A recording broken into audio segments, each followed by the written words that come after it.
became hot. Lee became very wealthy. Lee Greenwood, he's fabulous, and I want to thank him. He's been with us from the beginning. A great guy, great talent. And Pennsylvania, you are really rocking. You got the big ones here. And David, Dina. Now I'm in a world where I'm shaking hands with all celebrity business people mostly, but they're biggest names in business, and they're all spending money in our country, but they're all spending money in Pennsylvania. So I just want to say thank you. But this is a hot place. We would say it's a hot commonwealth. Never call it a state, you're in deep trouble. I've seen people's political careers end over that. Just call it a commonwealth. A lot of people don't remember that. But I think it's great to see what's going on and to see the kind of genius that I'm surrounded by.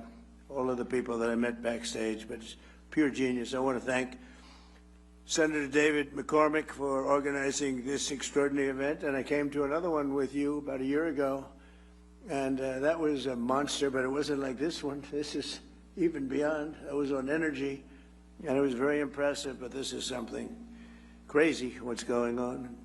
Outstanding work on behalf of the incredible people of Pennsylvania. You know, he followed me along the campaign trail, and he had a tough race. It was a tough race. A lot of people wouldn't have had the courage to do it. It takes guts to run for office. People don't know that. Only the people that never get there know it. But the fact that you did what you did it once, and you did it really well, but things didn't work out, and you did it a second time against actually a much tougher opponent, and it wasn't even close. So I think he's a great guy. Great, spectacular guy with a great helper, right?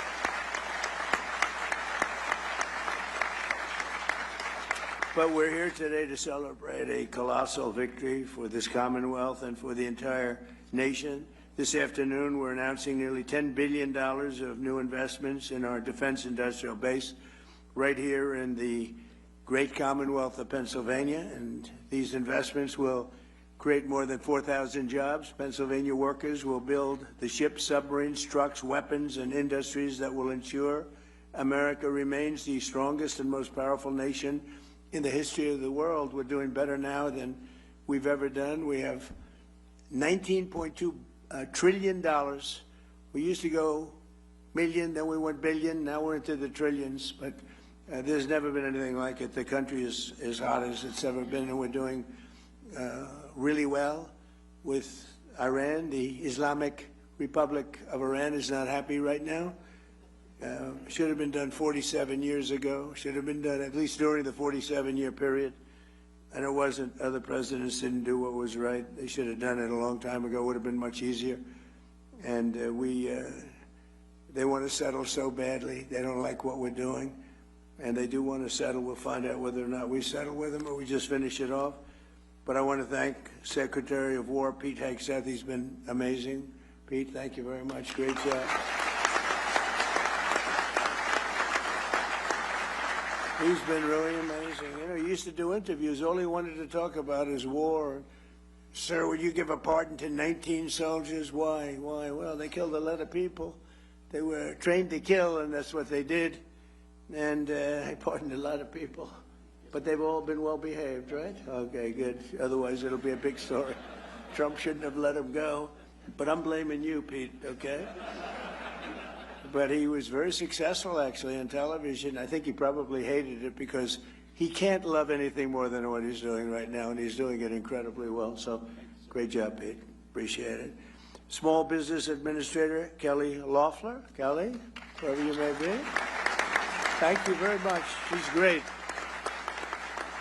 Secretary of the Army, Dan Driscoll, who's really out there with that beautiful smile. With that beautiful smile, but he's actually a killer. Look at that beautiful, nice face. Everything's so happy. He's a killer. Would you believe it? Those are the best kinds, actually. Commanding General of the Army, Trevor Bredenkamp. Trevor, thank you very much.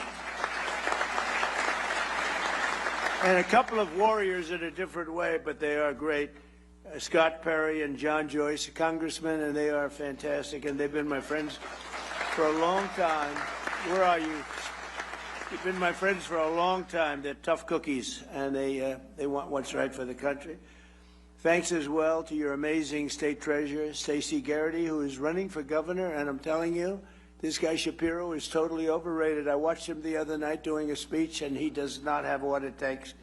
Maybe he'll win, and he's expected to win, but I hear things about Stacey, and I'm hearing some poll numbers that are very good, but Shapiro is, he doesn't have what it takes. Now, people think that's a horrible statement to make, but that's the way politics is. That's the way it is. I tell the truth. Attorney General David Sunday. David, thank you very much. Great job, I hear.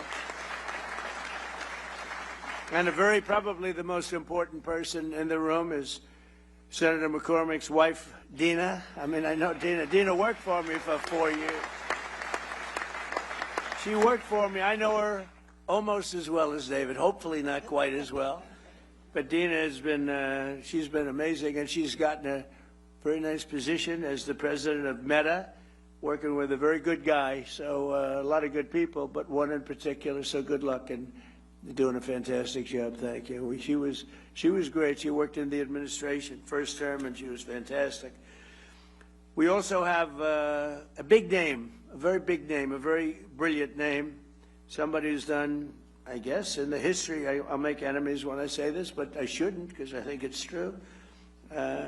Jamie Dimon is maybe the greatest banker in this country in many, many decades. So, CEO of J.P. Morgan Chase. Thank you, Jamie.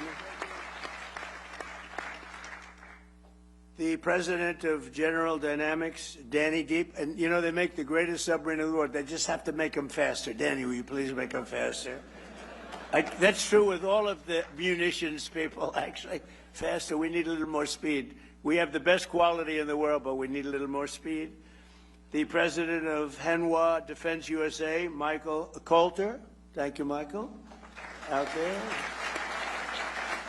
The president and total boss of Boeing, that's Kelly Ortberg, who's a terrific guy. I think he just gave me the award for being the salesman he started of the year. I said, that's not the year. Then he said, what about the decade? Nope, much more than that. So it's the salesman in the history of Boeing. I have sold more Boeing planes, over 1,000, and nobody comes close. You know what I got for that? Nothing. I get nothing. Now, if I was in the private sector, I'd say I want a piece of the company for that, right? But Kelly, you've done a great job. You're bringing it really back, and you're up to 44 planes now. 44.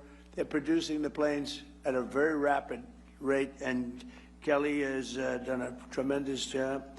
President of Northrop Grumman, Kathy Warden, showed us a plane that I like a lot. President of Lockheed Martin, Jim Takelet. Jim, thank you very much. Thank you, Jim. Good job you're doing. President and COO of Blackstone, a friend of mine from the real estate wars. He was a brilliant guy. I always said, this guy's always there first. What's with him? John Gray is a real estate genius, and other geniuses. Now real estate, he doesn't even have to participate, he said, but you've done a great job, and say hello to you-know-who. He's a tremendous guy. He's been a big help. Steve has been a big help. Co-chairman of TWG Global, Thomas Tull. Thank you, Thomas.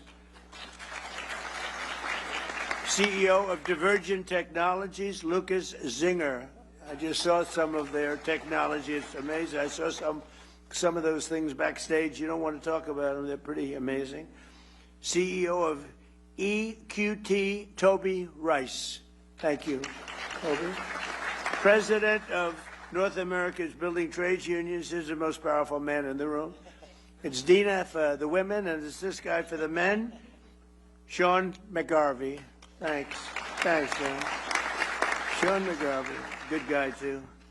And the founder of Valor Equity Partners, Antonio Gracious, and he's somebody highly respected by everybody, including my family, my kids, and also helped us tremendously working at the early stages of the administration with cost, because we inherited a cost mess, and he was fantastic, and I want to thank him, and Elon, too. Elon did a fantastic job. This year we're celebrating the 250th anniversary of American freedom, and no state has been more central to protecting that freedom than the Commonwealth of Pennsylvania. Pennsylvania is where America declared its independence, where George Washington crossed the Delaware, where the Union was saved by the heroes of Gettysburg. What a war that was when you read about it. And where Pennsylvania workers poured the iron and steel that won 2 world wars and won lots of other things in addition. With today's announcement, Pennsylvania will play a key role in building the arsenal of freedom to defend our nation in the modern world. We have things happening in this state. I think really people don't know what's happening in Pennsylvania. People aren't really, literally, they're not able to even fathom what's going on. And I'm just sitting back there. I thought I was very well aware of it. And then I'm meeting people, very well-known people, and they're saying what they're doing here. We got to get the word out a little bit because this is very much of a miracle, very much of a miracle. Highly respected people. The talent and innovation in this room will keep America safe for many years to come.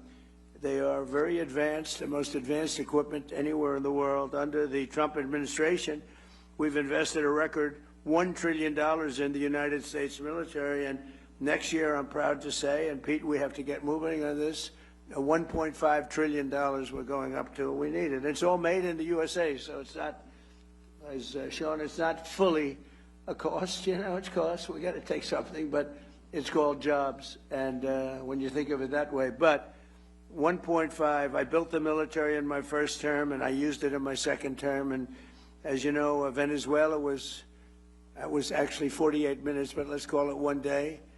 And we've paid for the cost of that war 50 times over, more than 50 times over already. And they've been great, the people from Venezuela. The leadership has been fantastic, and we're working with them, and the big oil companies are moving in. They've made more money for themselves in the last few months than they made in the history of the country.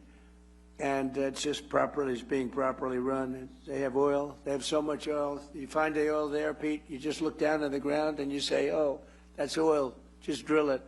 There's very few places that have anything like that. But we have a great relationship with the leadership. We've worked with them very closely, and we're bringing all the big American companies in, and it's been very much of a miracle. Millions and millions of barrels a day.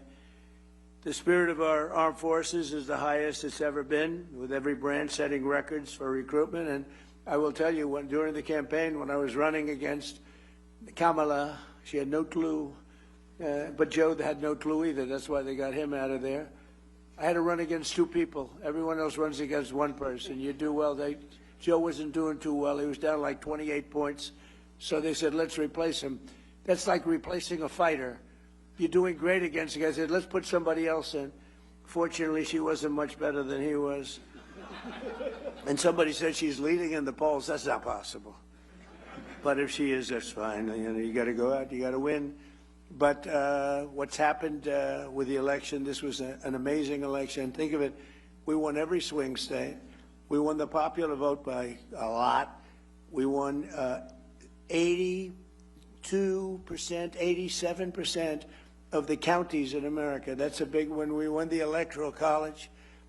We won everything. But all 7 swing states, the big thing was, could anybody ever win all 7? We won all 7 swing states, and we won them by a lot. So it was a great, great achievement.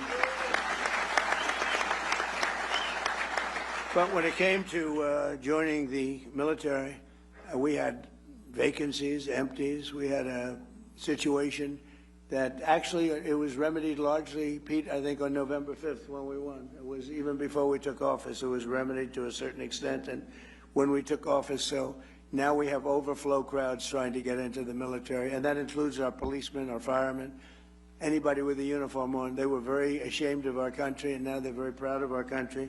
And we're setting recruitment records like we've never had before. In fact, it's a great time if you want to expand the military a little bit. It wouldn't be bad because we have unbelievable talented, in good shape, in unbelievably good shape. You know, we had something pass in the United States Supreme Court. It was called merit, and nobody thought that was going to happen. I didn't think it was going to happen, actually. We're trying to get it. And everything now in our country, again, is based on merit. Getting into colleges is based on merit. When you have somebody with great boards, great marks, all A+s and A's and the highest board marks, and then doesn't get it because somebody with far less capability gets in. It's nasty, but it's, you know, our country was built on greatness, and it was based on success, it was based on merit. And now we have that, and that includes the military. And the people that we have in this military, you can send most of them to Hollywood, and they could become like movie stars. They are unbelievable, and you saw that in Venezuela. I met them backstage, and these are people that are, it's a whole different ball game. So I just want to thank everybody. That was a decision, that was a tough decision to make, and it took courage to make that decision. Nobody thought that was going to be made, but they gave us back our beautiful merit system, and now the best people get into the best positions, they get into the best schools, they get into the military. We actually have strong people going into the military now as opposed to people that aren't strong or that shouldn't be there. And it's like, I call it central casting. Washington, D.C., we're using the military in there, and our crime rate's down 92%, and it's gone from an unsafe city to one of the safest cities, the capital, one of the safest cities anywhere in the country. Restaurants are booming. The restaurants were all closing. People were afraid to go to a restaurant. We took out over 5,000 criminals. We got them out of here. We got them, sent them back to their country. Many of them came through the Biden open borders, which was insanity. We got them out of this country, and we did a real job in Washington, D.C., and I will say Memphis is a similar kind of a thing, a little bit. We started it a little bit later, but they're down in crime 78%. And New Orleans, Louisiana, the governor called me up, Jeff Landry, great guy. He called me and he said, we have a problem. We have the Mardi Gras coming up, and this place is loaded up with crime. And we sent in the National Guard and others, and it was the safest, that is on record, the safest Mardi Gras on record. They've never had anything like it. He called me two days later. He said, I've never seen anything like it. It's a terrible expression. He said, nobody was killed. Well, that doesn't sound so good to say, frankly, in one way, but in another way, many people would be killed during Mardi Gras consistently, and now it was the safest they've had, he said, in 67 years, so it's pretty good.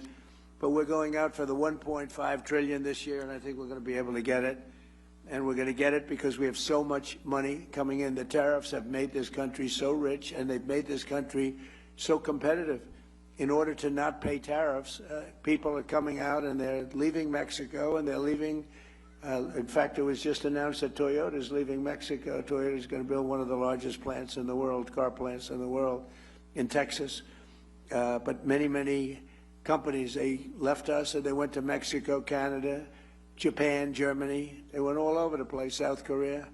They're all pouring back. The car plants, the AI plants are all coming back. If they don't, they have to pay taxes. The chips, we had this ridiculous CHIPS Act where you give billions of dollars to a company and they didn't even know what the hell to do with it. You give them billions of dollars, they say they're going to build. Nobody knew what to do with it. And of course, the standards were so high. If you weren't transgender, as an example, you didn't qualify. So they get the money, they'd hire, they'd look all over for transgender people to run the company, large portions. They couldn't find them. They weren't into the chip-making business, I guess, right? They had other things on their mind. But this was the Biden fools, those idiots that almost destroyed our country. But we're also reasserting the fundamental truth: to be a strong nation, you must be a manufacturing nation, manufacturing jobs. When you see these plants start to open, so we're building now at a record that we've never even, I don't think any country's ever approached this record. Again, we have $19.2 trillion being invested, and there's never been anything like it. You go back years and years, and it's China had the record with $3 trillion, and we're at $19.2 trillion. There's never been anything like it. These are going to be starting to open in 6 or 7 months. I mean, it's unfair because, you know, whoever the next president is going to be sitting up here someday and say, what a great job I did. What a great job. I did the greatest job, Jamie. He's going to be talking about what a brilliant president he is. And I'll be home and I'll be saying that, son, like, because we did the job. We did the job, and we're clearing every obstacle to building the defense industrial base. And so many people, I was shaking hands backstage, they just came up and they said, we couldn't even function 2 years ago in this country. We couldn't get anything built. We couldn't get approvals. We couldn't do anything. And now we cannot imagine the change. They said 5 or 6 of the people building defense-oriented things, they said, we have no idea how this has happened to this extent. He said, we look forward to going to work. We get our approvals fast. We came up with a concept like on AI and other things that are big. Rather than going to our old, very old and fragile grid, we maintain it, but it's old and not up to date.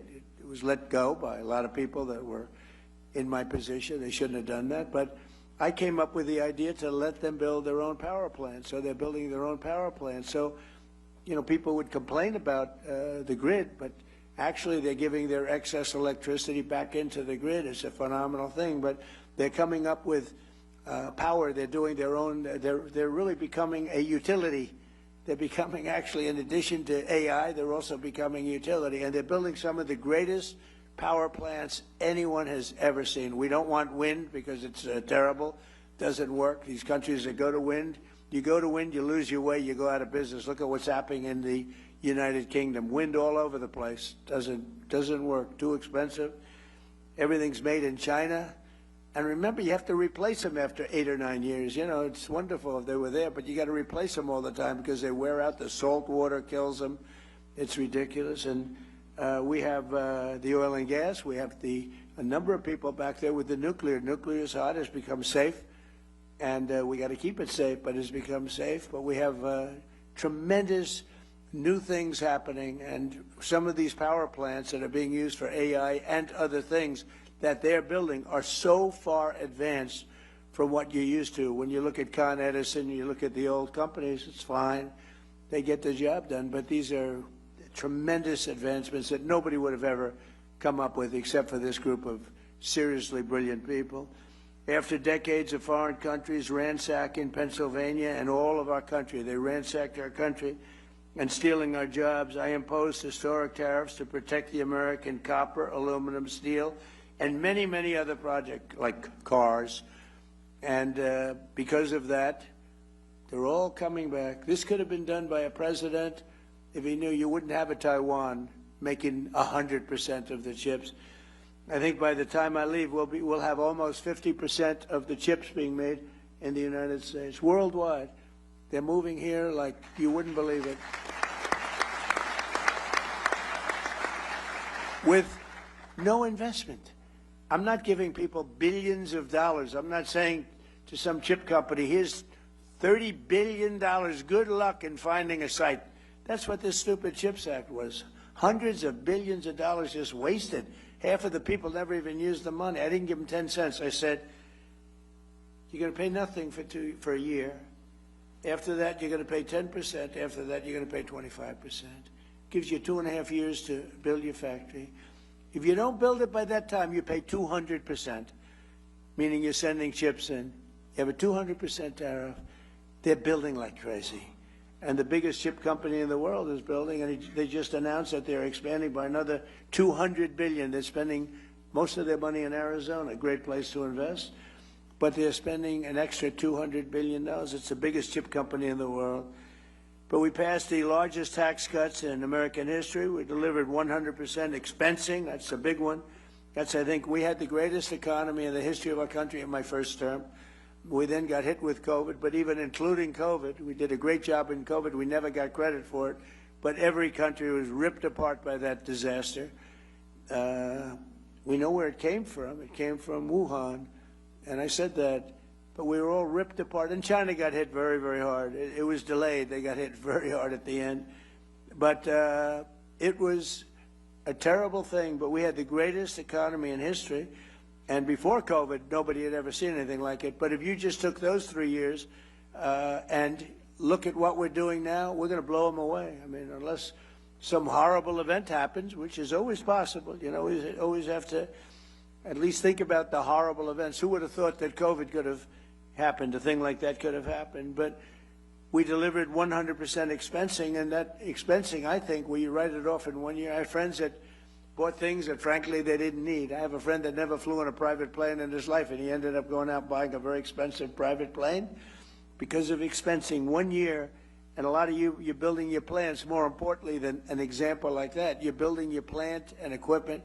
Jamie can expand his bank right off everything in the first year. And you're doing a nice job. Your building is beautiful, by the way. It's great. You can write that sucker off in 1 year. Can you believe it? Now that stands up there, that steel. I want to know that steel contractor. He did a good job. Great job, actually.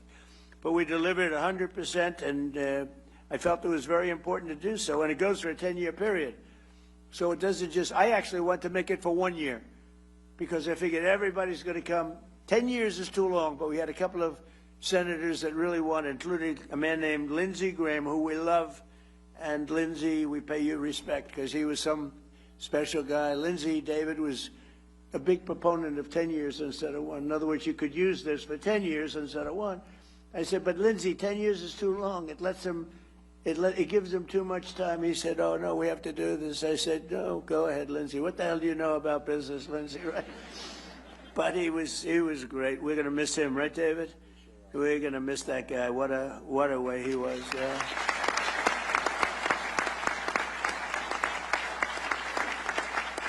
You know, he's a guy, I'm just thinking, he's a guy that some people you don't appreciate until they're not here, right? And you just saw all the quality that he had. He got things done.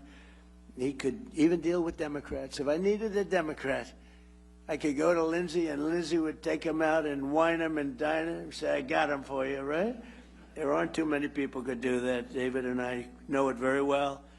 But the expensing was so important. I think it's really what led to the tremendous success, because we had it in the first year and in the first administration. And I think that was what led to the single most important thing, I think, in terms of investment was the 1 year expensing. I think people were building, sometimes maybe they shouldn't have been, but they were building at levels, and then it caught up. We passed the largest regulation cuts in American history by far, and we unleashed American energy, including Pennsylvania oil, gas, and clean, beautiful coal. We're back in the coal business. We have so much technology and changes have been made in coal. And in the Trump administration, you're not allowed to use the word coal without preceding it by the words clean, beautiful. And Chris Wright, who you know so well, and Doug Burgum, they've been a fantastic team. And they were making a speech. And I said, nobody can say coal without preceding it with clean, beautiful. But this whole speech was on coal. And they kept saying, clean, beautiful coal, clean, beautiful coal. And I said, okay, it's enough. You know, but it is. It's and look, you know, I hate to say it, but it's what China uses. They're building now 58 massive coal plants. And, you know, they're responsible for building the windmills. And I said, how many windmills are they building in terms of using on their land? John, I want to know. If you see any, let us know. They got coal plants all over the place, but they build the windmills. But the only one they have that I know of is one that they want to use. They use it. They don't use it in terms of energy. They showed people, look how beautiful this is, as those poor suckers buy those windmills and lose their ass. But it's a terrible form of energy, most expensive form of energy. It's intermittent, doesn't work, and in my opinion, it kills the environment. It kills the birds, but it's visually. It's terrible. It's terrible. It's a terrible thing. And I'm proud to say that we have approved almost none, I think none, but we are, everybody's under an order. No wind, we don't want the windmills. We don't want them. And let somebody else use them. But everybody using them is in very big trouble. They're in energy trouble because they don't work, and very expensive, most expensive form of energy, and they don't work. And I've been saying it for 4 or 5 years, and people still buy them. Maybe not quite like they used to, but people still buy them. It's crazy. But we unleashed American energy, including the Pennsylvania oil, and the Pennsylvania oil is doing unbelievably well. We saved the great American company, U.S. Steel, and I worked with Selena Zito. I don't know if Selena's here. Selena here? She's so... Where's Selena? Where is Selena? I love Selena. Where is she? She's queen of the Rust Belt. But you're no longer the Rust Belt. You're really the Money Belt. I have a new name. Selena, are you here? Come on up here, Selena, will you? She's the queen. She is the queen of the Rust Belt. Now she's the queen of the... And be careful. Don't fall down the stairs like Biden. Come on, Selena, get down here. Grab her, everybody. I want to show you a woman that knows what she's doing. You know? She knows what she's doing. I had no idea she'd be here, but anything having to do with Pennsylvania, any of these great states, she's around. Well, Selena, I want to thank you. You're really talented. That's only because she writes so well about me. You know, if she wrote badly, I'd say, get her the hell out of here. Selena, thank you, honey, very much. We appreciate it. Really amazing person. Thank you. No, she loved this area. She loved the people, and she saw it going to hell. And she knew more about it than anybody else. And she also knew it had more potential because of the people. And she would write about it like nobody would believe. And she's one of the top writers in the country. And I hate to say this, she writes for the Washington Post. But she's one of her many outlets. I hate to mention that, but she's done a phenomenal job of explaining what's going on. And she really just believed in the area, but she believed in the people of the area. They're incredible. You're going to find all of you geniuses that are building your plants. You got the best people in the world working here. So just to finish up, we did more in terms of regulation cuts by 5 times, 6 times, and even in some cases, depending on the way you look at it, 7 times than any other president. We delivered no tax on tips, no tax on overtime, and no tax on Social Security. And we're building a beautiful military complex and a ballroom combination at the White House, and they were working on Saturday and Sunday, partially Sunday. And I went and visited a couple of hundred men that were working round the clock. It was Saturday night, late, very late, 11 o'clock in the evening. And I said, you're so lucky I'm president because there's no tax on overtime. Think of it. They're making a lot of money, and there's no tax on overtime. But there's no tax on tips, no tax on Social Security.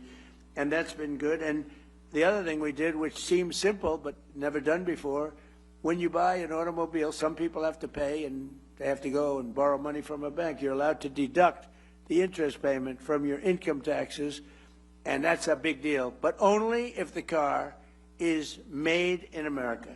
So that's been great. So all of these things have added up to a level that we're booming. The country is booming, and we'll have Iran defeated soon. They'll be defeated very soon.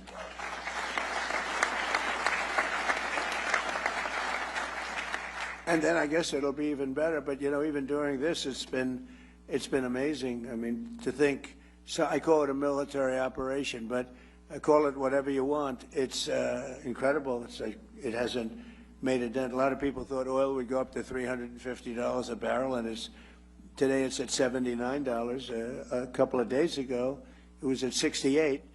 It went up a little bit because I had to take tough action because they did not obey what they're supposed to obey. I mean, they just didn't do it.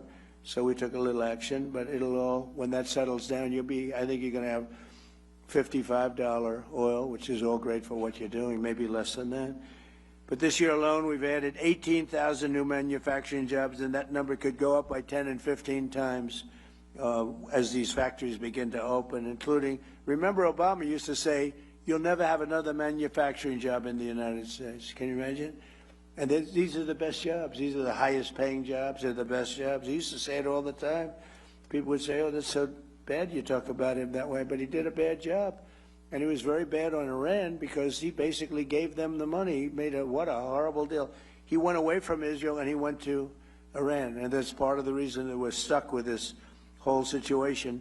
But including more than 3,000 new manufacturing jobs right here in the Commonwealth, and the number will go up many times that over the next couple of years. And less than 2 years ago, we were a dead country. I say it all the time. The King of Saudi Arabia told me, I was with him 2 years ago, he said, you know, it's amazing. Just a little while ago, you were a dead country, and now you're the hottest country anywhere in the world. Every leader, I just got back from NATO, every leader said the same thing. You're the hottest country anywhere in the world. And they treated me like that. They're not treating me. They're treating me because of the country. We're the hottest country anywhere in the world. And a year ago, 2 years ago, we were a dead country. It was an embarrassment.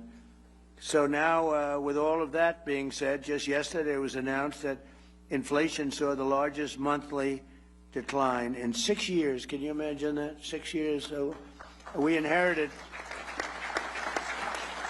the highest inflation in the history of our country, and it was really amazing. You know, we inherited it, and then I had my first news conference the day after I took office, and they said, affordability, affordability. They go, that's a fake word that they use. They caused the affordability problem. It's called high prices. They came up with this word. They're good at coming up with words, but we came up with a good word too. They're Democrats, dumb. You take the B out. Most people don't know that dumb has a B, okay? But the U replaces the E, and you have a Democrat. And I just don't understand, because their policy is so dumb, what they've done to this country and what they will do to the country. If we don't win the midterms or win the election, everything that I'm talking about, you can just write it off, because it'll revert back to open borders. It'll revert back to ridiculous high interest rates. And again, we should have the lowest interest rate of any country anywhere in the world, because we make them all sing.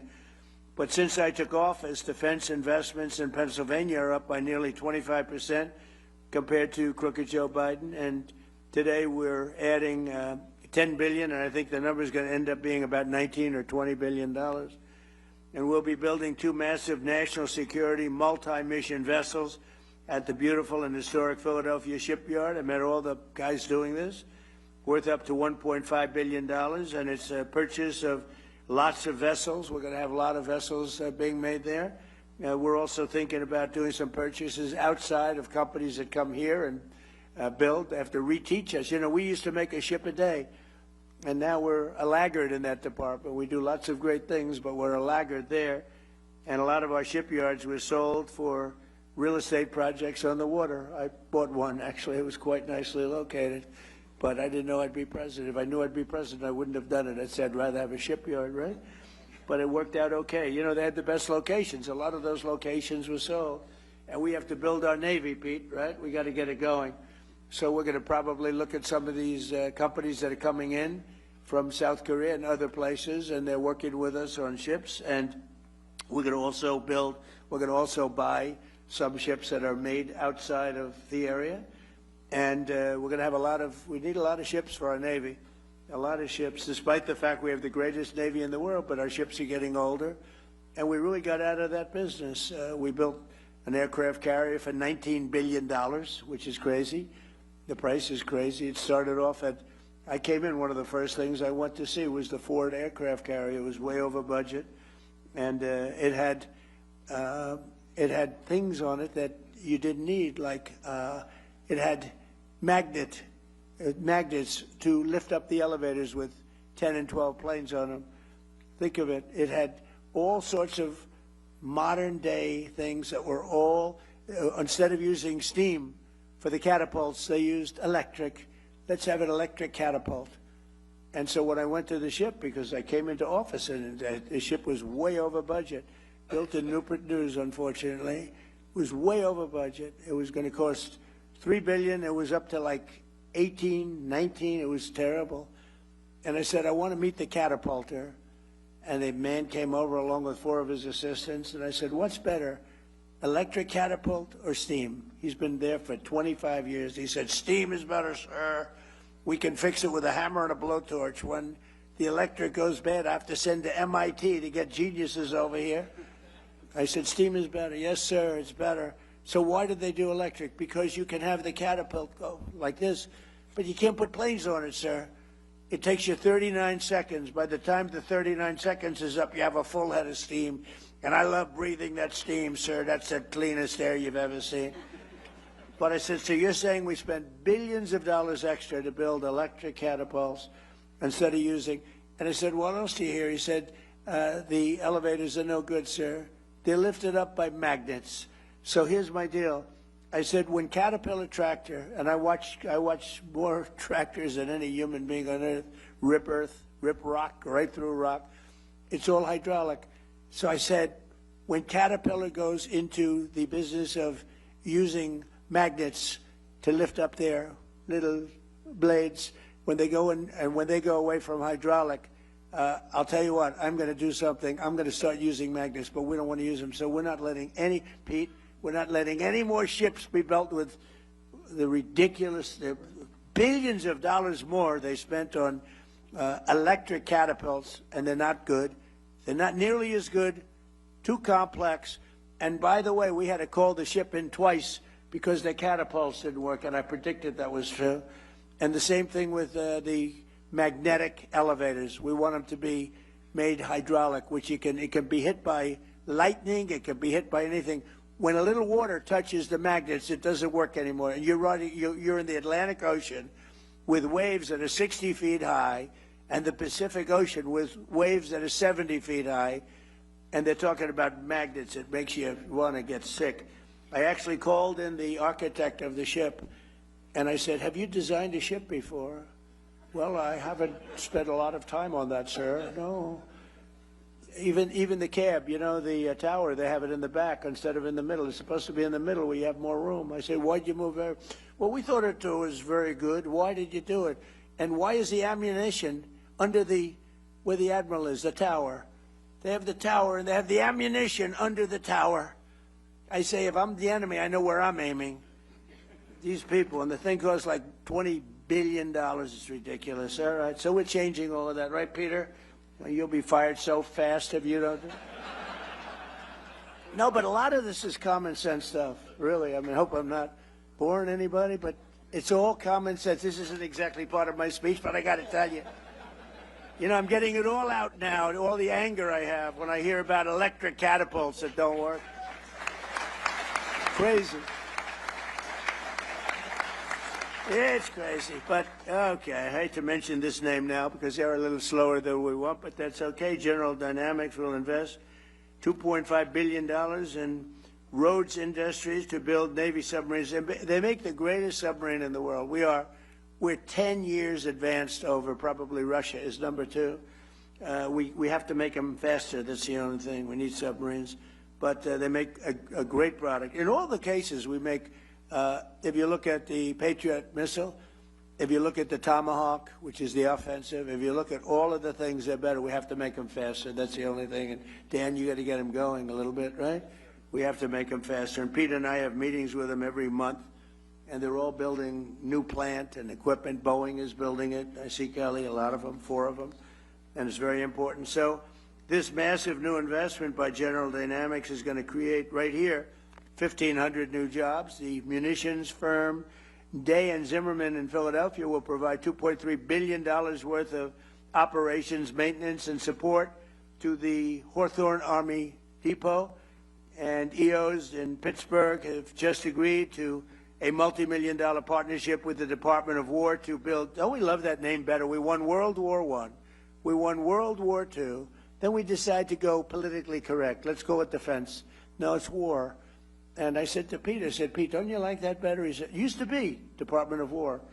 And then we got politically correct. And we go in and knock out the Middle East and go home. Everybody said, why did we do that? What did we get? But we had greatness, and that's what we have again. Now we have greatness again. As an example, Venezuela. Where'd you have here? When was the last time you heard that you had a war and you paid for it 50 times over? We have wars and we lose money. We have wars, we blow up something and we leave, and everybody said, what was the purpose of that? Nobody can answer the question. We don't do that anymore. But EOS in Pittsburgh just agreed to a multi-million-dollar partnership with the Department of War to build energy storage technology in support of our Golden Dome missile defense shield. We're building a Golden Dome over our country, and it's going to be a very effective one. We had 111 missiles shot a few weeks ago by our lovely friends from Iran. They were aimed at the Abraham Lincoln, which is a beautiful aircraft carrier, by the way. The SS Abraham Lincoln, 111 in a short period of time.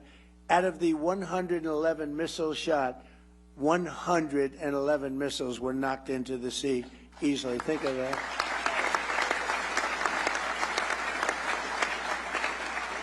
And I called the captain of the ship. He wasn't even sweating. All you got, Jamie Dimon would be sweating that. You wouldn't like that. We have a different kind of strength, Jamie, right? We don't have that. But think of it. 111 missiles are coming at you. And he's drinking his coffee, taking it easy. And one after another, we have the greatest people most importantly, but we have the greatest equipment anywhere in the world. There's nothing like it. 5 years ago, 6 years ago, I would imagine you couldn't even think about a thing like that happening. The JWF Industries is expanding its Windber facility and anticipating over $500 million in new contracts to build new vehicles, weapons, and components, and they make great stuff. Voyager Technologies will be investing hundreds of millions of dollars in turning Pittsburgh into an international robotics and space technology hub. And the robotics is so important because, again, we have the most people working right now in the United States than ever before. We need manpower and woman power. The AI software company Air will be spending $450 million to expand their Pittsburgh office, and Carnegie Robotics in Pittsburgh will have the chance to produce hundreds of millions of dollars worth of autonomous technology for the United States Army and its vehicles. The Firepoint Energy in Tunnelton will be investing at least $170 million in pilot program to convert coal waste into jet fuel, electrical power, and critical minerals. And I hope you're going to do magnets. Somebody out there, I hope you're all brilliant people. Magnets. Do magnets. Okay, I'll tell you how to make money. Do magnets. You're doing a lot of great stuff. Do magnets. Because one thing we don't have, but we're getting close, but do magnets. So I hope John Gray is listening to me so he can give him a couple of bucks and go into the magnet business. I guarantee it's going to be a success. It's one thing we don't, for some reason, it's not complex, not hard. We have the material. For some reason, they just don't, they don't do it. We need magnets. So one of you companies out there, go out, I'll teach you how to make money. Just do it. Companies like Adelon, Kratos, Advanced Cooling Technologies, Sphere Brake Defense, JP Morgan Chase, and Q Intel, among many others, will be expanding their investments all across the Commonwealth of Pennsylvania. In addition, the defense subsidiary of the legendary Pennsylvania company, Mack Trucks. Oh, I met him the other day. Where's Mr. Mack Truck? Where the hell are you? He was great, making a beautiful, thank you very much, making a beautiful truck. He's trying to sell 15,000 of them to us, 15. I said, how many are you looking to sell? Sir, 15,000. I thought he said 15 because it's a big, beautiful truck. I made a speech 2-3 weeks ago, and they had a sample of the truck right behind where I spoke. It made me look very small, sort of like Dukakis, remember, in the tank? I said, get that truck the hell out of here. I immediately thought of Dukakis with the helmet and the massive helmet, the massive tank, and you didn't even see him. That was not good. He went down 20 points after that. So I said, get that truck out. But the truck was amazing, actually. But I said, how many? He said 15,000. I thought he said 15. So I said, he's going to sell 15. That's a lot of trucks. He said, no, actually 15,000, sir. So, but it's a beautiful truck, and I think he's got a good shot at doing it. And he'll be building $222 million worth of powerful new vehicles for our military already in a different truck. And Mack Truck is doing really well, and they've been great. And because we're here in Pennsylvania, where State Trooper Michael Farrow was killed just 2 weeks ago by an illegal alien operating a semi-truck on a commercial driver's license, which he should never have had. He was here illegally, came in through Biden. Today I'm making one more important announcement. My administration will soon take historic action to get illegal alien truck drivers who are just killing a lot of people. They can't read signs. Many of them are on drugs or alcohol, and they shouldn't be driving these things, and they came in totally illegally, and we don't want them, but they are driving all over American roadways, and we're going to replace them with proud American veterans who are going to take our veterans, who are going to make them, we're going to teach them a lot about driving trucks, and in many cases they know. We're going to say any American who's driven a heavy truck for our military will automatically be eligible for a commercial driver's license. So we're going to get them taken care of. And the radical left is very much opposed to that, but it doesn't matter what they want because we're the ones that are running it. And just to finish, I want to thank our great Speaker of the House, Mike Johnson. He's fantastic, that man. And the House Budget Chairman, Jody Arrington, for launching an effort to get the Save America Act passed, including voter, I mean, it's so basic, voter photo ID identification, proof of citizenship, and hopefully no corrupt mail-in ballots. We'll have exceptions for the military. We'll have exceptions for disability, for people that are not feeling well, or for people that are on vacation or anything. We're going to make it very easy. But the mail-in ballots, you see what happens in California. The vote still isn't counted. Can you believe it? Which, like, what, 6 weeks? The vote still isn't counted. But the kid really, he was Spencer Pratt. I don't know Spencer Pratt. He came to the White House and saw me. But Spencer Pratt was an automatic lock, and he didn't make it. There was a little thing, Dina. They said, well, Spencer's falling behind a woman that nobody ever heard of. He's falling behind. No, it's very corrupt. And they were going to do that to Steve Hilton, too. And I had the U.S. attorney, did a great job. He started an investigation. They said, Steve Hilton is starting to fall badly behind. And I said, that doesn't mean falling behind. That means cheating is going on. This is 2 weeks after the election. So I got the U.S. attorney involved. And like 20 minutes after they made that statement, they said, Steve Hilton just made the runoff. These are crooked people. These are crooked people. The whole thing is terrible. But along with our incredible farmers and funding for our troops, so we're getting a tremendous amount of funding for our farmers, and we take care of our troops. We got them a great pay raise. But I support those efforts, and we're cheering them on. And the actions that we've announced today will create thousands of new Pennsylvania jobs, and they'll make our entire nation stronger and more prosperous than ever before. We have the strongest nation that we've ever had. We have the most successful nation that we've ever had. We've never had a thing happen. So many people, the biggest people came, financial people said, well, sir, I've been in business for 35 years. One gentleman, he looked like a young man, but he said 35 years, so he blew it. But he said, I've been in business for 35 years. I've never seen anything like what's happening right now. I'll bet Jamie would say that. I'll bet John would say that. There's never been a period of time like this. So I want to thank, again, Senator McCormick, once again, for this incredible get-together, but really, much more importantly, for the outstanding work that he's doing as a senator. He's an incredible person.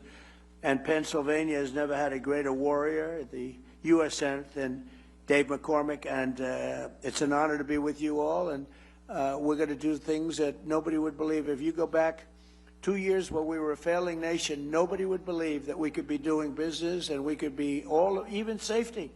The lowest murder number since 1900. Think of that. The lowest number since 1900, 125 years ago. Nobody would believe we have the lowest crime numbers, despite the fact that millions and millions of people came into our country illegally, and many of them were, they're gone now, but many of them were from prisons, they were drug addicts, they were from mental institutions. We have the lowest crime numbers we've had in decades and the lowest murder number in 125 years. So it's really been amazing. And David, I'll give it to you. I'll turn it out, but it's just an honor. I'm with so many people that I respect so much. I don't know all of you. I know many of you through reputation, through reading, but you're an amazing group of people, and you really are making our country great. Thank you very much. Thank you, Mr. President.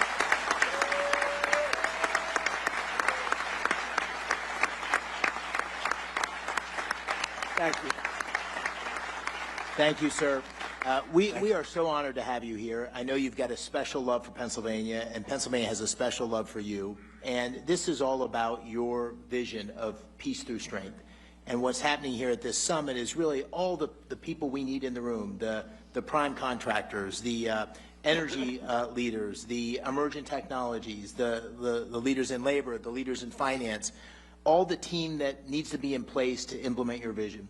So if it's all right with you, what I'd like to do is turn to the Secretary of War, let him make some remarks, and then draw in some of the business leaders we have here. And I'll say the one little story is when I was on the campaign trail with the president, one time I walked off the stage and he said, you know what I like about you?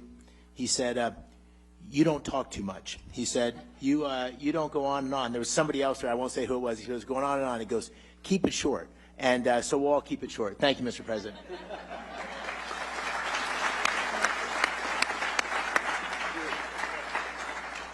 Senator, that was a good warning and a good reminder, for sure.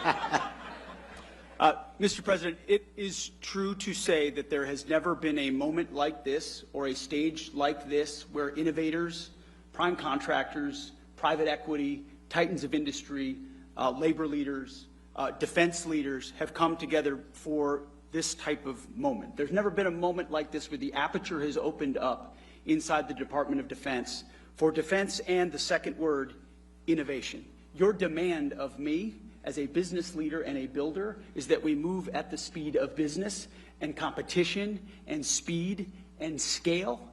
And that's what these folks have funded and founded in their companies. But our bureaucracy was built to keep most of you out. And we've been waging a war of attrition against the Pentagon bureaucracy to open up the aperture and make sure competition and speed and innovation and commercial options have a seat at the table. Not just great prime contractors who've been there for a long time, but many of our great companies that make many of our best systems started to look a lot more like the government than they looked like business. And so what the President does behind the Resolute desk with prime contractors, and you've been at those meetings and I've been at those meetings, and it's a reminder to all of us that our nation needs the best weapons, not tomorrow, but today. And we need these companies not just adding an extra shift to the factory, but investing in another plant and another plant and another manufacturing line, which is what's happening here in Pennsylvania and all around the country. So when you talk about the arsenal of freedom, this is only something that a builder-in-chief could unleash, and you're doing it, sir, on American manufacturing and our industrial base across the country in energy. But in defense specifically, this is a generational investment in the future of our warfighting capabilities that our country has not seen since Ronald Reagan, and this one is bigger. Because what Joe Biden and previous administrations did to our military, you talk about a dead country. Well, we had a dead department, a Department of Defense, that was doing things the old way, sending the same money in the wrong direction, red tape, and monopolizing certain platforms. And you said we won't do it anymore, and the American warfighter requires that we change how we do these things. And we're going to hold the big guys accountable, which is what you do behind the Resolute desk with executive orders and no stock buybacks and no more delays. And we demand that you build new plants. And then we're also going to make sure the new runners, the fast runners, the young guys, the companies, the tech companies, our best innovators have the ability to get into the Defense Department. You shouldn't have to sue your way in to the Department of War, which is what companies in the past have had to do in order to compete. I hope these companies can attest the fact that because of President Trump's leadership, we have an entirely different department.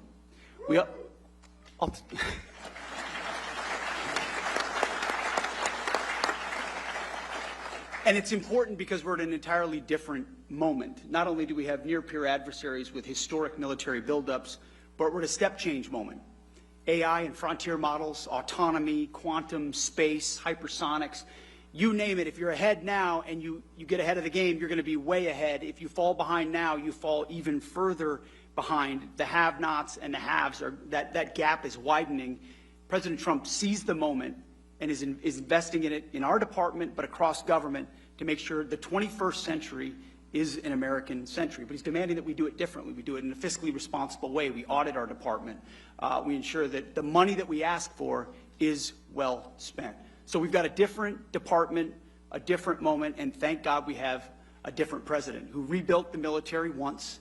He's doing it again and is willing to make a historic investment, $1.5 trillion investment in the War Department to ensure that we outcompete, without question, every other nation on planet Earth, so that things like Venezuela can continue to be done to reestablish deterrence around the world. But that next midnight hammer that's required 10, 20 years down the road is because of the F-47 and the B-21 and the autonomy and the carriers that this president will build because of this historic investment. The Golden Dome that protects our country, the AI that allows us to target faster.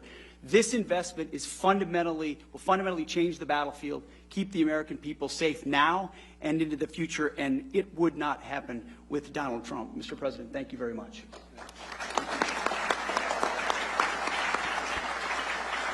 Thank you, Mr. Secretary. Thanks for everything you're doing.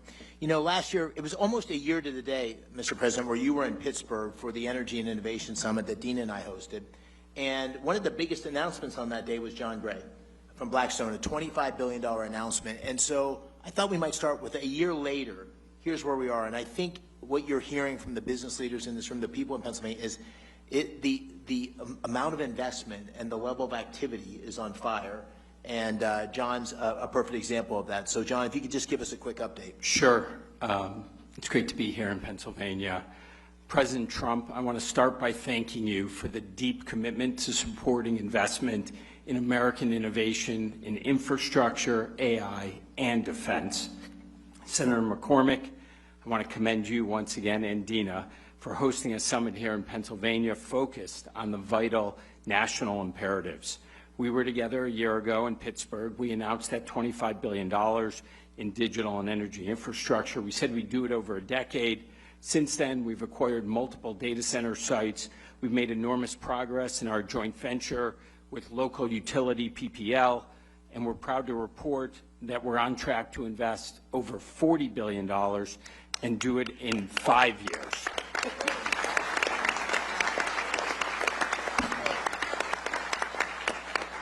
$50 higher, 50% less time, not bad. These investments will create nearly 20,000 good-paying construction and permanent jobs, deliver meaningful benefits to communities, and help ensure that America stays at the forefront of the AI race. This would not have happened without the conference that you and the President hosted last year. We also got tremendous support from the governor in terms of infrastructure development. Everybody loves to complain that things are not working in the United States. Well, in Pennsylvania, they're working the way the founders intended 250 years ago. So congratulations to all of you. I would also just say last year, we talked about building critical infrastructure to power the innovation economy. Today, we're talking about applying that innovation to our most important priority, protecting our national security. At Blackstone, we're incredibly proud to be all in on both of these objectives. Technology is, as the Secretary noted, fundamentally reshaping the national defense. It's going to require enormous amounts of private capital, not only to invest in the new innovation, but also to scale up production in a capacity-constrained world. And Blackstone is ready to help in a very big way. We've already invested $20 billion in defense and aerospace in the last 5 years. We expect the scale and pace of that investment to increase meaningfully from here. We see national security as a compelling place to deploy capital on behalf of our investors that also supports a core American interest. So thank you, President Trump, Senator McCormick. It is an honor to be here today. Thank you, John. You know, sir, you noted this, but one of the strongest voices in corporate America, someone who has spoken out in very similar terms as you have about peace through strength and about the need for America's military and economy to be strong, is Jamie. And Jamie's really taken this on. He's written extensively about it and made this a priority for J.P. Morgan in terms of national defense and resilience. So, Jamie, I wanted to just call on you and ask you to describe why you think this is such a priority and how the things we're doing here and the President's agenda is supporting that. So thank you. Mr. President, Mr. Secretary, Senator, there's nothing more important for our country, and in fact, don't think it's an exaggeration to say for the whole free and democratic world, that America maintain the preeminent military supported directly by the preeminent economy of the world. It's none too soon. We got behind, but God knows this is now, you guys have ignited the American dream, and you've ignited security and resiliency. You've reignited that arsenal of democracy that we have in this country, and it's just critical. There's a microcosm in Philadelphia, obviously in Pennsylvania, Philadelphia. I was at the Philadelphia Navy Yard this morning. There's only a small piece of what we're doing and a small piece of what a lot of other people here are doing. That Navy Yard actually built ships in the Revolutionary War, ships in World War I, ships in World War II. It was closed down at one point, but the local government and the federal government have reopened it up. You now have ships that are going to be built there by Hanwha, a Korean company, and Rhodes Industries. They're both adding 400 or 500 jobs. People should remember when they add those jobs, there are another 5,000 jobs to be added to support it. A lot of small vendors, contractors, et cetera. And we're also helping, very importantly, to ignite that American dream part, is to get the kids, whether older or younger, whatever their backgrounds were, trained. And there's a school there, partially by Hanwha and partially by the government, to train welders. These welders get paid while they're in an apprenticeship. They get health care while they're in an apprenticeship. When they graduate, I think after 16 weeks or something like that, they make $80,000 a year. That is the American dream. They go on and buy a house, get married, have a family, et cetera.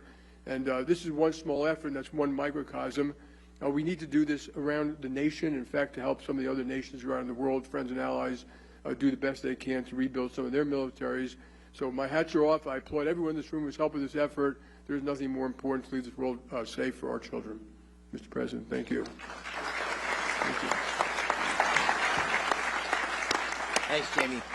I know you know Jim Takelett well from Lockheed. A small fun fact, so when Lieutenant McCormick got on the plane to deploy for the Gulf War, Captain Takelett was the pilot of the plane out of Pope Air Force Base in North Carolina. And so we've known each other, I guess we got to know each other over the last decade or so. But Jim and all the major primes have big operations in Pennsylvania. And Jim, I think you have an announcement even today that I was unaware of until earlier today, which is great news. So please give us a quick update on what you're doing in PA. Definitely, Senator. Remember that thing he said to me about short. First of all, Mr. President, thank you for inspiring all of us to get together at an event like this. Secretary Hegseth, really appreciate your driving the acquisition transformation that is very much needed, as you just described. And Senator, this is an amazing gathering. For organizing it, you and Dina, really, we all owe you our thanks, so I appreciate doing that. So I was born and raised on the north side of Pittsburgh. My dad was a Boilermaker. And if I could have welded a straight bead and passed his test, Sean, I'd probably be in Boilermakers Local 154 in Pittsburgh right now. But it worked out that I'm here today with you. And people like my dad from Pennsylvania, the workers that we have in this state are why we have 5,000 employees here already.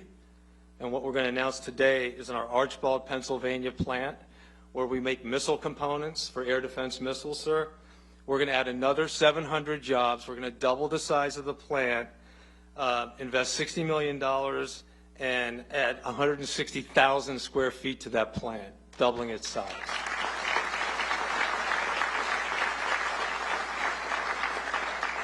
And that's on top of $300 million we just completed investing in our Valley Forge operation, which does strategic missile reentry, among other things. And you know, Mr. President, that we're going to invest upwards of $9 billion in the next 3 years at 20 different sites. Looking forward to showing you some of those plans when you have time. And we are going to continue to build with you and with the Secretary the arsenal of democracy, and Pennsylvania will be ground zero for that effort. Thanks, Senator. Thank you. And just real quickly, I'll keep us going. Danny Deep from General Dynamics. Danny is the president, and I had a chance to tour that 155 facility in Scranton, and you've got assets across Pennsylvania, another huge employer. Just give us a quick update on what's going on in Pennsylvania and how you see the future expanding based on what's the president's policies that have been put in place. Thank you, Senator. Secretary, Mr. President, thank you for your leadership here at home and abroad. It is inspiring. So here in Pennsylvania, when you talk about manufacturing muscle, this is really where we have a lot of muscle. 1,100 suppliers, 8 facilities around the Great Commonwealth. Over the last number of years, we've expanded artillery production by 4x. And over the next several years, we'll see it continue to grow. You mentioned Rhodes Industries and that $2.5 billion award. Let me give you a little bit on Rhodes Industries because it's a great story. This is a multi-generation company with family ownership, and they keep their promises. And now they have 10 years to look forward and add resources. Their workforce will increase by 5x. And they're expanding, and we're doing that all over the state with all of these 1,100 suppliers. And thank you for your leadership to do that. And we're committed to deliver Virginia class and Columbia, and that's what Rhodes is going to work on. And we don't make aircraft carriers.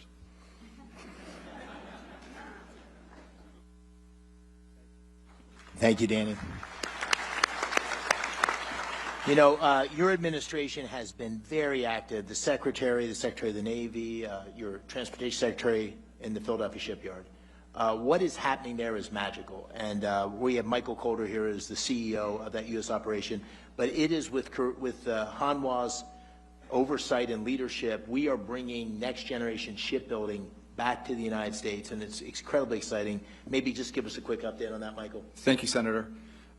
President Trump, I want to start by saying thank you to you and your administration for your leadership on revitalizing the defense industrial base and in revitalizing shipbuilding in the United States. Mr. Secretary, I've been in aerospace and defense industry for decades. This is the most business-friendly, industry-friendly administration we have ever seen. The access, the dialogue between the Pentagon and all of my colleagues in industry is like nothing we've ever seen. We greatly appreciate it.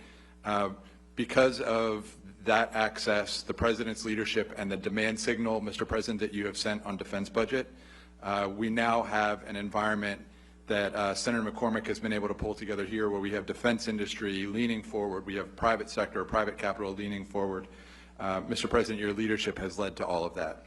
We're very grateful for the opportunity to build the radar ships that you announced today. They will be a central part of the defending the homeland from the missile threats that you have also made a priority. As you mentioned, sir, our shipyard in Korea puts out about one ship a week.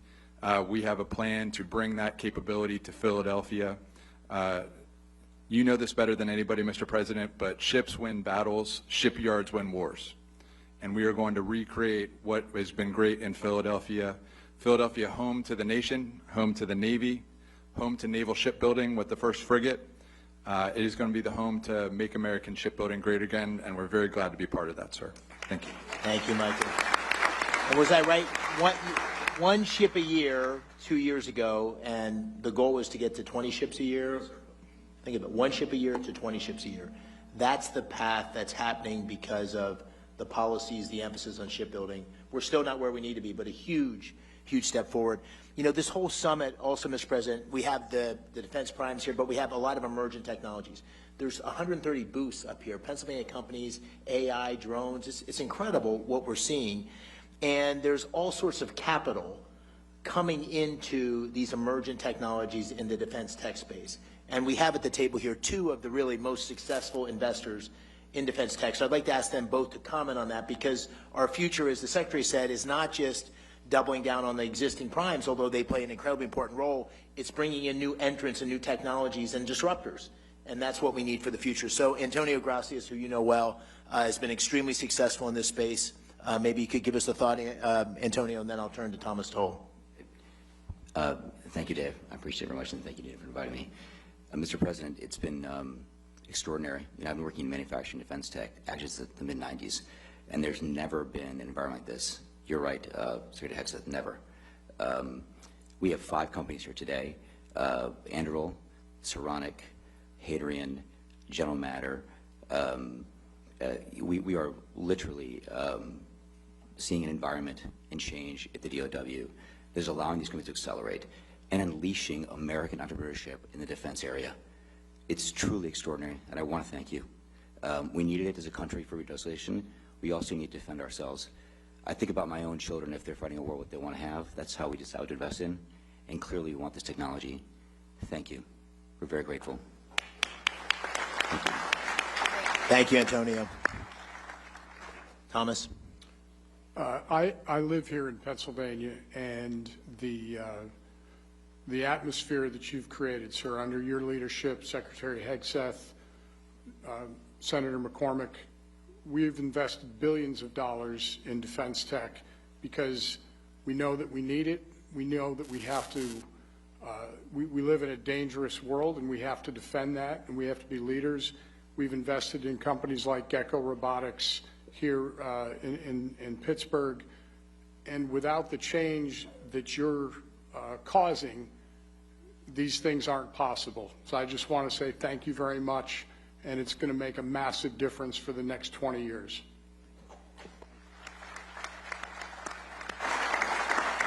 You know, Mr. President, one of the things that you talked about constantly on the campaign trail, and that I tried to talk about as well, and that you've been focused on like a laser, is jobs. And what's happening here in Pennsylvania is that if if you go to talk to any manufacturer or any job site, they can't get the skilled workers they need because there's so much new investment and activity going in. So we need to take advantage of this moment and build the workforce. In Pennsylvania, we have an incredibly skilled workforce. As I said earlier, we have 190,000 people that work in the defense industry. We hope that number is going to double over the next 5 or 10 years. But one thing I think we can all agree on is the American dream is going to be pursued and captured by creating these great paying jobs for the next generation of folks. And you know, Sean McGarvey, who has become a friend, I called him during the campaign, and he didn't think you or I was going to win. And we bet a steak dinner, and he ended up losing on that steak dinner and has been a great ally in terms of what we need to do for our workforce to be successful. So, Sean, maybe you could say a few words, what you're seeing and what the workforce of the future needs to look like. Well, thank you, Senator, Mr. Secretary, Mr. President, and the President knows, you know, my business better than I know my business. We've been in the workforce development business when it comes to construction skills for 100+ years. We have 1,600 training centers across the United States. We spend $3 billion of our own money every year. We don't need any money from anybody in the audience, anybody on the podium, the federal government. We got our own. We have 21,000 instructors. We have 300,000 plus people in our programs right now, registered apprenticeship, and we can ramp that up to 1 million. So we can meet the needs of this industry and the other industries, the tech industry, the power generation industry.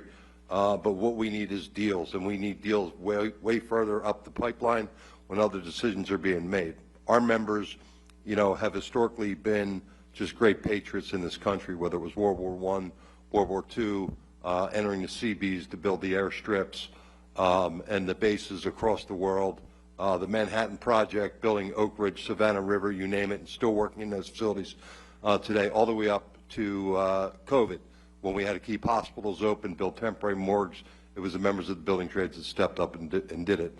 So we believe that highly skilled craft workers are a national security issue, and we are prepared to meet any needs necessary right here in Pennsylvania for Senator McCormick or for anybody across this country, and we appreciate the opportunity to do so for our country, Mr. President. Thank you. Thank you, Sean.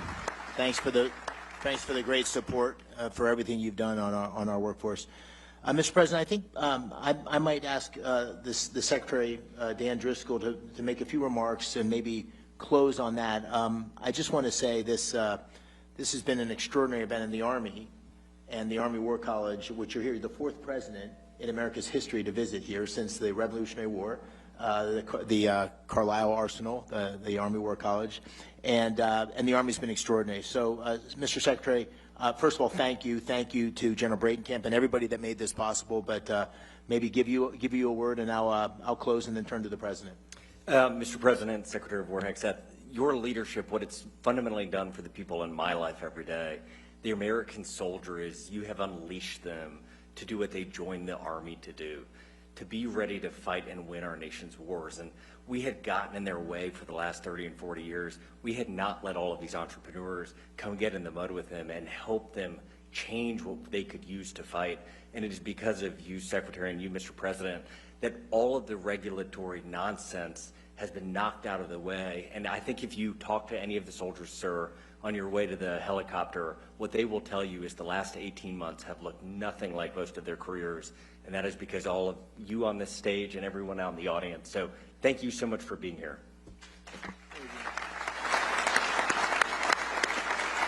Mr. President, just let me close with the following remarks. I think we're in the middle of an enormous transformation in America that's being led as a result, or taking place as a result, of your leadership.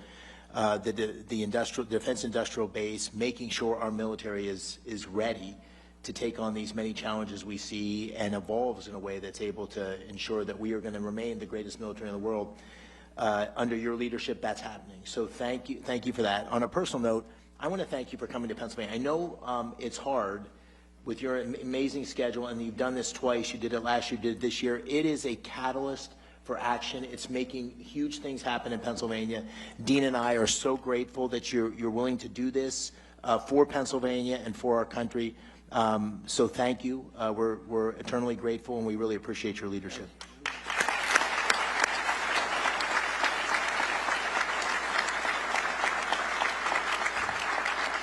Sir, would you like the final word?